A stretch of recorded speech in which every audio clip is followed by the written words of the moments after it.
An 11-year-old boy from Montpelier, Vermont, disappeared from his summer camp on the eastern shore of Lake Champlain on the afternoon of July 15, 1993. His counselor had last seen him heading toward the North Trail after lunch. And then, he was gone, disappeared without a trace, despite a search that covered every accessible inch of Camp Alderton's 200 acres and the surrounding woods for 11 days. But 30 years later, during a renovation of the camp's main lodge, a contractor breaking up the floor of the old root cellar pulled out a sealed glass jar that had been buried there since the summer of 1993, and what was inside that jar had been waiting for 3 decades to reveal exactly what happened to Owen Marsh, and who was responsible, and why a boy who mailed Smooth Lake stones home to his sister in padded envelopes never made it home himself. But to understand what was in that jar, and what it cost to find it, and what it finally gave back to the people who had spent 30 years without an answer, you have to go back to Camp Alderton in the summer of 1993. Because to understand what was lost, you first have to understand who Owen Marsh was. Camp Alderton sat on the eastern shore of Lake Champlain in Addison County, Vermont, on a property that had been operating as a children's summer camp since 1961. 200 acres of mixed forest, meadow, and shoreline, with a cluster of wooden cabins arranged in a horseshoe around a central lodge, a sailing dock on the lake, and a trail system that wound through the woods to the north and east. In the summer of 1993, it was the kind of camp that sent home photographs of children in canoes and at archery ranges, the kind of place parents trusted, not because they had verified its safety in any documented way, but because it had been there for 30 years and nothing had ever happened. And Vermont felt like the kind of state where nothing would. Owen Marsh was 11 years old in the summer of 1993. In his 3rd session at Camp Alderton, which made him one of the veterans. A kid who knew where the best fishing spots were along the North Trail, and which counselor was most likely to let you stay up past lights out on the last night of the session, and how to time the sailing schedule to get a single hull boat rather than the heavy doubles. He was the younger son of David Marsh, an electrician, and Linda Marsh, who taught 4th grade at a Montpelier elementary school. And he had an older sister named Claire, who was 14 and who had not wanted to come to camp that summer, and had therefore stayed home and spent July resenting Owen for having somewhere good to be. Owen had a specific habit that everyone who knew him well knew about, and that Claire, who received the results of it by mail every few days, found alternately annoying and quietly touching. He collected smooth stones from Lake Champlain and sent them home in padded envelopes, not as a formal project. He had never explained it to anyone's satisfaction as anything other than, "I found a good one, and I want you to have it." He addressed the envelopes to Claire. He used the camp's payphone in the main lodge office to call home every Thursday evening, and sometimes during those calls he described the stones before she received them, the weight, the color, the specific way they felt in the palm. Claire kept them in a glass jar on her bedroom windowsill. By the time the 3rd week of the session arrived, there were 3 stones in the jar. Owen had told her on their Thursday call that he had found another one, a dark gray oval, very smooth, and was going to mail it on Friday. He disappeared on Thursday afternoon. He also had a dog-eared copy of a field guide to New England birds that he kept in the cargo pocket of his shorts, which his mother had given him as a going-to-camp present, and which had been well used at previous sessions.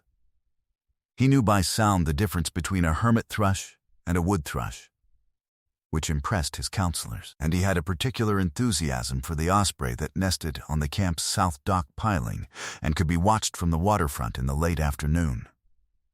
He was 11 years old, and he knew exactly where he was and what he loved about it. In 2 hours, that would be taken from him, and from every person who loved him for 30 years. The last confirmed sighting of Owen Marsh was at 12:55 p.m. on July 15th, 1993. His counselor, a 20-year-old named Brett Salloway, saw him walking north from the main lodge in the direction of the trail system after the lunch period ended. Owen was alone, which was not unusual. Free period ran from 1 to 3:00, and the older campers often used the trails independently. Salloway noted the time later because he had been about to call Owen back for a cabin chore and had decided to let it go. By 3:15, Owen had not returned for the afternoon activity session. By 3:45, Salloway had walked the first quarter mile of the North Trail, calling his name. By 4:30, Camp Director Gordon Hale had assembled every available staff member and begun a systematic search of the property. By 6 p.m., the Addison County Sheriff's Office had been notified. The search ran for 11 days. David and Linda Marsh arrived from Montpelier by 9 p.m. on July 15th. Linda would later say that she had known, from the moment she got the call, that this was different from a child who had wandered and would be found. She had spent her professional life with children, and she understood, in some pre-rational way, the difference between a child who was lost and a child who was gone. She had not said this to anyone for years because it sounded like the kind of thing people say in retrospect to make themselves seem prescient. But it was simply true, and she had known it on the drive down from Montpelier, with David's hands tight on the steering wheel and the Vermont darkness coming in fast on both sides of Route 7. Search dogs were brought in on the second day. They tracked Owen's scent from the main lodge north along the trail to a point approximately a half-mile in, where the scent dispersed, a pattern consistent with a vehicle, or with evidence of a scene that had been deliberately managed. That detail was in the search report. It was not acted upon with the urgency it deserved in the first week, during which the search remained focused on the possibility that Owen had become lost or injured in the surrounding woodland. Among the physical items recovered during the search was a single page torn from a field guide to New England birds, found on the North Trail approximately 200 yards past, where the scent dogs had indicated. The page was from the Osprey section.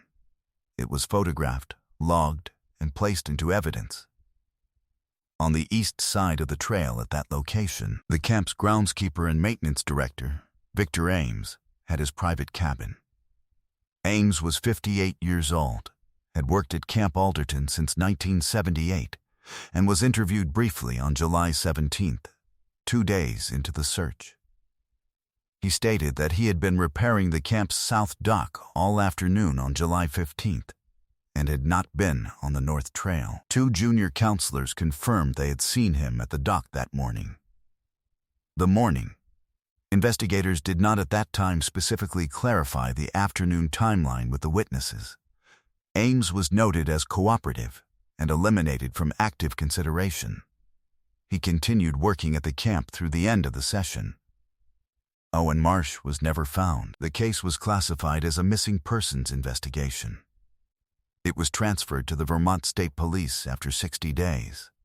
It stayed open, as it is required by law to stay open in cases of missing children, for 30 years. Victor Ames submitted his resignation from Camp Alderton in October of 1993, citing personal reasons. He relocated to New Hampshire. He had never been charged with anything. Claire Marsh was 14 years old when her brother disappeared. She had been at home in Montpelier with a babysitter when her parents got the call, and she had stood in the kitchen doorway listening to the babysitter say "careful," measured things on the phone.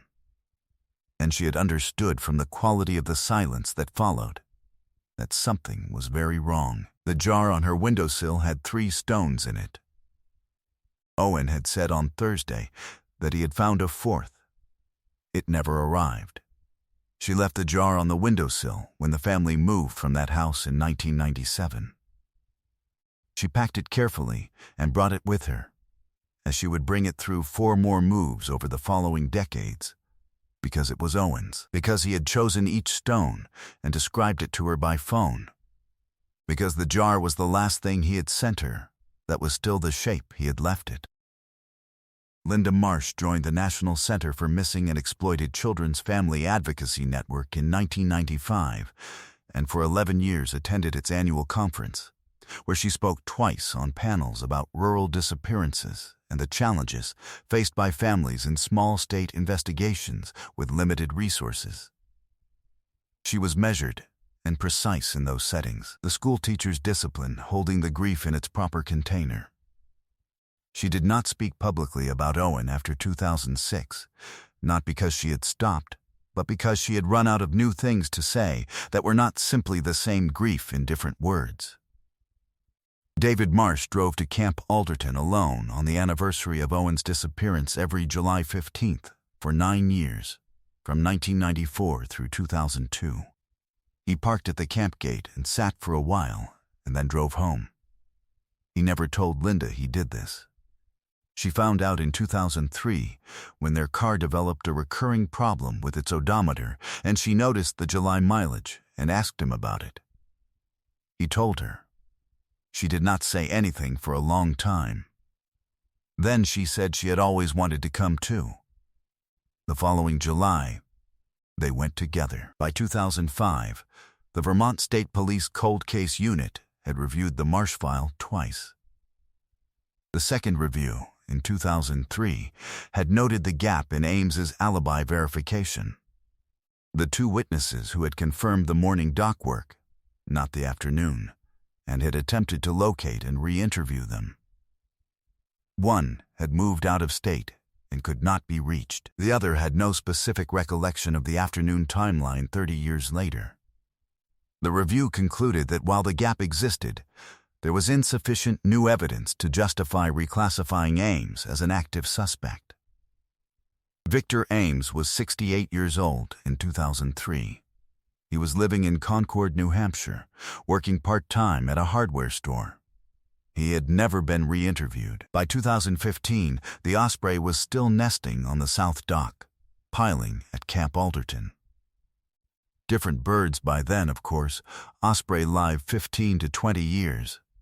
But the same piling, the same nest rebuilt each spring, the same late afternoon flight pattern that Owen had watched from the waterfront in 2 previous summers and would have watched again. The camp had changed ownership twice.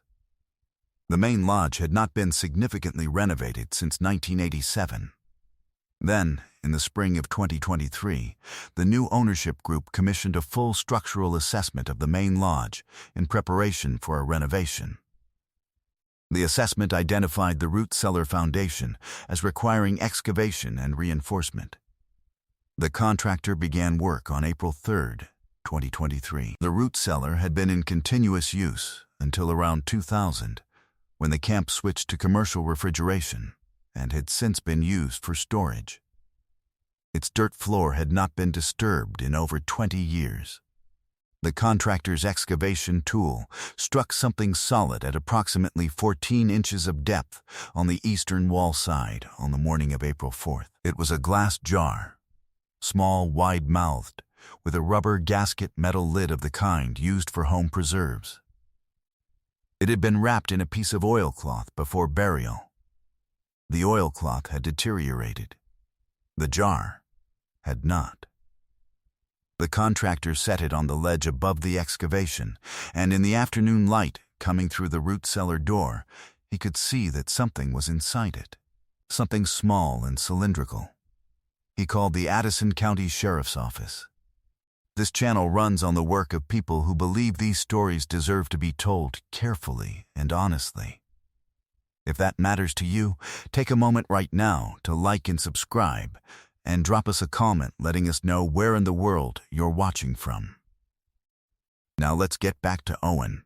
Detective Sergeant Priya Nair of the Vermont State Police Cold Case Unit was notified of the jar's discovery on the afternoon of April 4, 2023. She drove to Camp Alderton the following morning.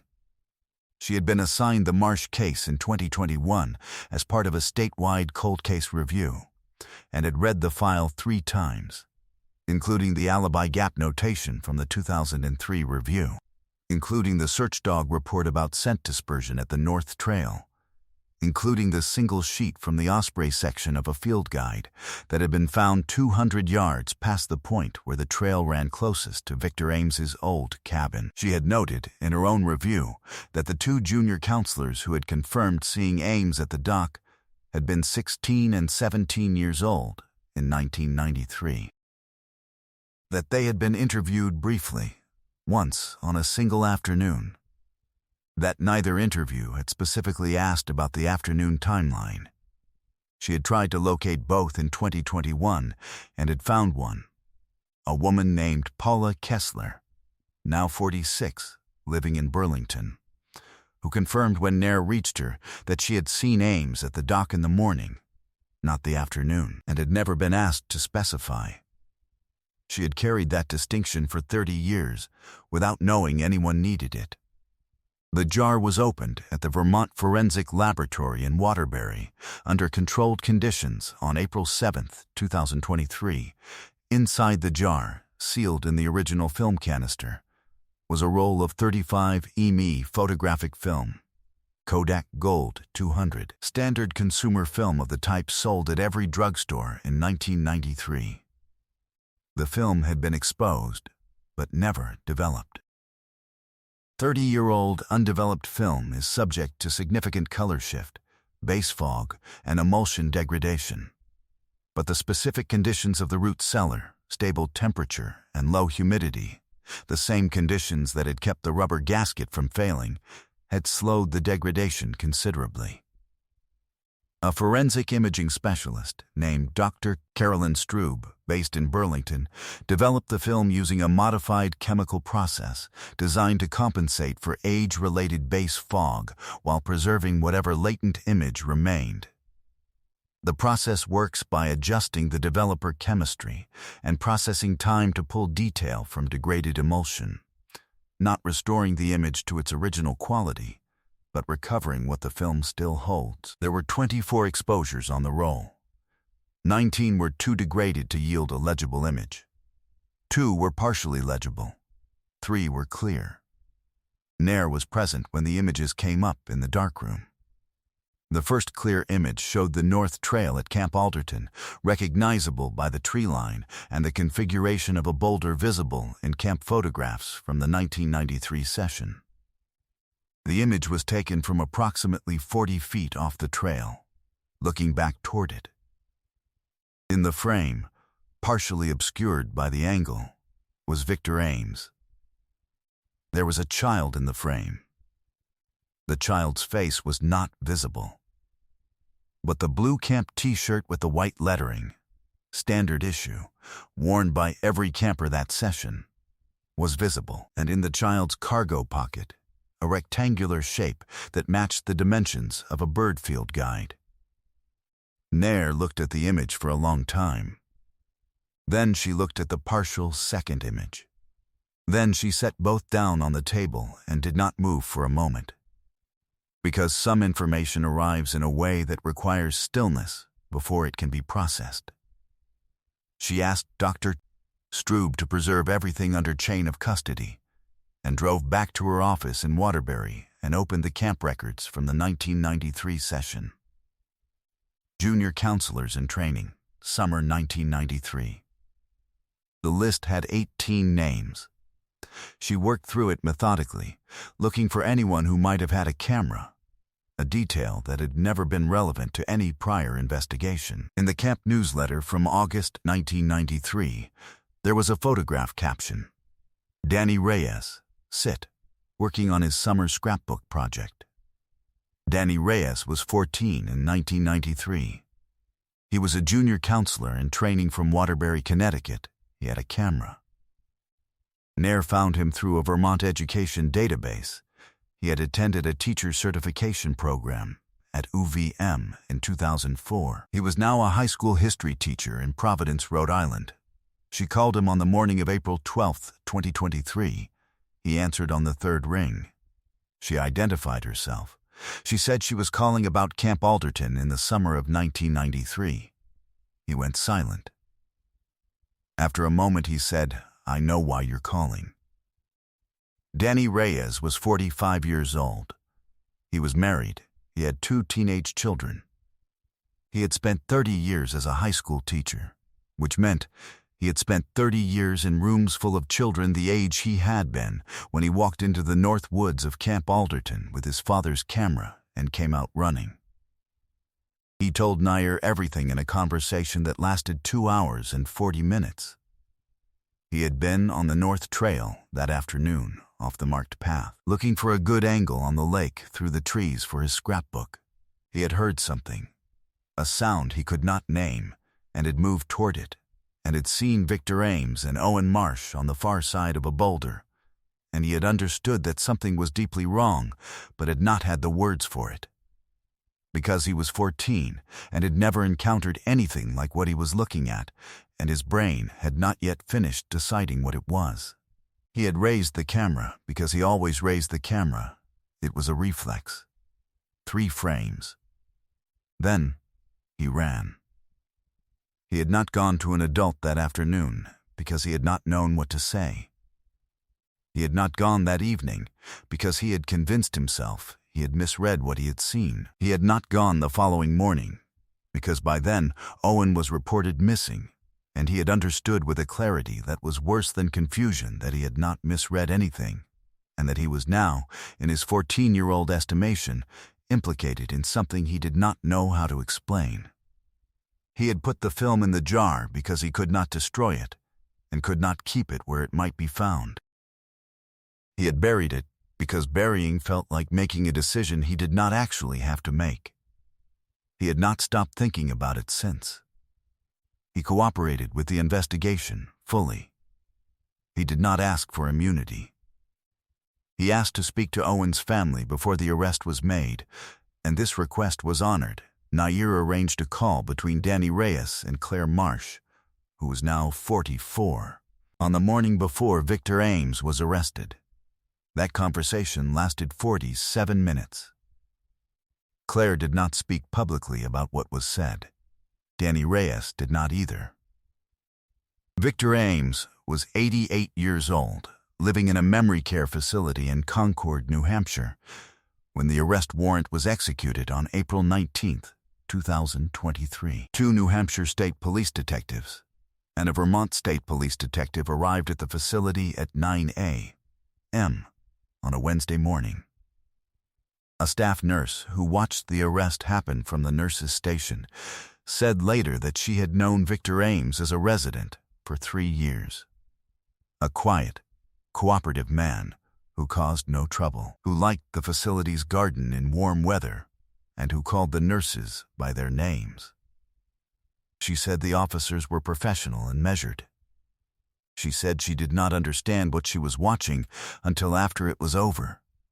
And then she sat down. Victor Ames was charged with first-degree murder in the death of Owen Marsh. He was placed under judicial supervision at the memory care facility due to his age and significant cognitive decline. His attorney entered a not guilty plea on capacity grounds. The charges were not dismissed. Victor Ames died on December 14, 2023, in the memory care facility under formal criminal charge for the murder of Owen Marsh. He died as a charged man, not convicted. Charged, his name, for as long as records exist, is attached to what he did. Danny Reyes was referred to the Addison County State's Attorney for evaluation of potential obstruction charges related to his failure to come forward in 1993. After review, the state's attorney declined to prosecute, citing Reyes's age at the time, 14, his full and voluntary cooperation, and the determination that prosecution served no meaningful public interest. The decision was not universally accepted. Some members of Owen's community and some members of the public believed differently. That disagreement is honest and unresolved, and it is part of this story's truth. Owen Marsh was 11 years old on the afternoon of July 15, 1993. He had a bird guide in his cargo pocket and a smooth dark gray stone he was going to mail to his sister on Friday, and an osprey he had been watching from the waterfront for 2 summers, and a third summer he had been looking forward to since the previous one ended. He was the kind of boy who noticed things. The difference between a hermit thrush and a wood thrush by sound, the specific weight of a stone in the palm, the way the light came through the tree canopy on the North Trail at that hour. He paid attention to the world with the particular generosity of a child who has not yet learned that the world does not always deserve it. He deserved every year after that summer. Every stone he would have found, every bird he would have learned by name, every padded envelope he would have mailed to his sister, and every Thursday phone call describing what was inside. Claire Marsh moved the jar of 3 stones from her windowsill to the shelf beside her bed after the announcement. Not because she needed it closer. She had always known where it was. But because it felt right to change something small after 30 years, now that something large had finally changed. Linda and David Marsh were told about the arrest by Priya Nair in a phone call on the morning of April 18, 2023, before the warrant was executed. Linda said thank you. She said it twice, in the same way she said things she needed to make sure were heard. David did not say much. That evening, without planning to or discussing it, they drove together to the spot on Route 7 where they had first seen the Camp Alderton sign, on the night in July 1993 when they had driven down from Montpelier with the Vermont darkness coming in on both sides of the road. They sat in the car for a while. They did not get out. They drove home. The Vermont State Police Cold Case Unit cited the Marsh case in its 2024 report to the legislature as a demonstration of the evidentiary value of physical preservation, the jar, the film, the chain of custody of photographic evidence across 30 years, and recommended expanded forensic photography protocols for all cold case material involving photographic or analog media.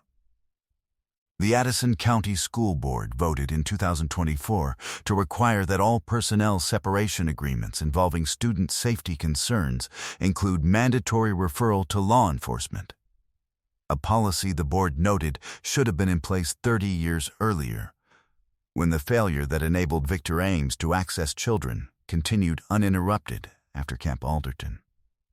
Victor Ames died charged, not convicted. Some people believe that is not enough. Some people believe it is more than nothing because it is the truth attached to his name in a permanent record. Because it means that anyone who searches for him will find what he was accused of and what the evidence established. That distinction between a conviction and a charge, between formal judgment and documented truth, is one of the questions this case leaves permanently open. It does not have a clean answer. Real cases rarely do. Priya Nair closed the active file on the Marsh case on January 7, 2024. She had been assigned it in 2021. It had taken her 2 years and 3 months. She did not celebrate when she closed it, because there is nothing in the resolution of a case like this that feels like a victory. She went home and made dinner and looked at her own children and was quiet for a while. When you think about Danny Reyes burying that jar at 14 years old, terrified, not knowing what to do, making the worst decision of his life, do you believe a 14-year-old bears moral responsibility for what followed? Or does that weight belong somewhere else? Victor Ames died charged but not convicted. Is that justice? Or does it fall too short to carry that word? And for those of you following cases where the answer finally came through something as ordinary as a sealed jar in a root cellar, what does it say about evidence that the most important photograph in this case was developed 30 years after it was taken, in a darkroom in Burlington, Vermont, by someone who had spent a career waiting to see what was there? Leave your thoughts below. This community reads everything. Justice, incomplete, imperfect, and 30 years late, found Owen Marsh. Stories like his are why this channel exists. If you believe truth is worth pursuing in whatever form it arrives, subscribe, More cases are waiting in the description below, and every one of them belongs to someone who deserved better. Thank you for watching.